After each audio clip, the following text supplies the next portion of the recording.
Gitumbok kami patay sa Siman sa sud sa Disguan sa barangay Tulay. Lungsod sa Minglanilla pipila ka adlaw na nakalabay ditahan na pagdipinsa siyang anak o kaugalingon may hinungdan nganong nakapatay kuno siya sa biktima. Ang detalye sa report ni Famary Dumabok. Human sa na po kaadlaw nga pagtago-tago, mitahan kang Cebu City Councilor Philip Zafra, si Benji Dolino, 38 anyos, gitumbok nga suspitsado sa pagpusil patay sa usa ka seaman. Gitugyan lang usab dayon sa opisyal ang sospek sa Minglanilla Police. Gingong nabalaka siya sa iyang seguridad, may hinungdan sa iyang pagtago-tago. Apan na konsensya usab siya, sa hitabo, may hinungdan nga ni surrender.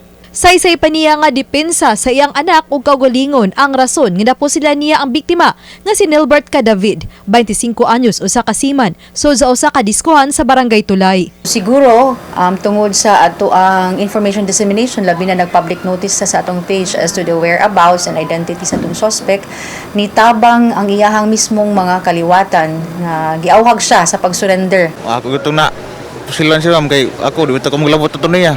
Nya pagkawas na ko to, iyang kong gisumbag. Murag nawaan ako sa kong kuan ba? Nawaan ako sa kong panimuot nga pag-ego diri primero, ikaduha diri. Gitapok ang pagyo kung kung giwaling siya, natumbag patiran ako. Moto nakahigayon kong bunot, moto kung pusili siya. Matud pa niya nga nagdala siya og armas aron magamit pagdepensa sa iyang kaugalingon. Iya kining gilabay sa iya ng pag-eskapo. Nangayo siya og pasaylo sa nabiling pamilya sa biktima og miingon nga andam niyang atubangon ang kasong gipasaka batok kaniya. Nagbasol ko sir kay di gud lali mga ming-ani ta.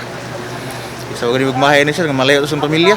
Gikonsiderar na sa Minglanilla Police nga case solved ang maong kaso. Uban ni Godfrey Relien, Famary Dumabok.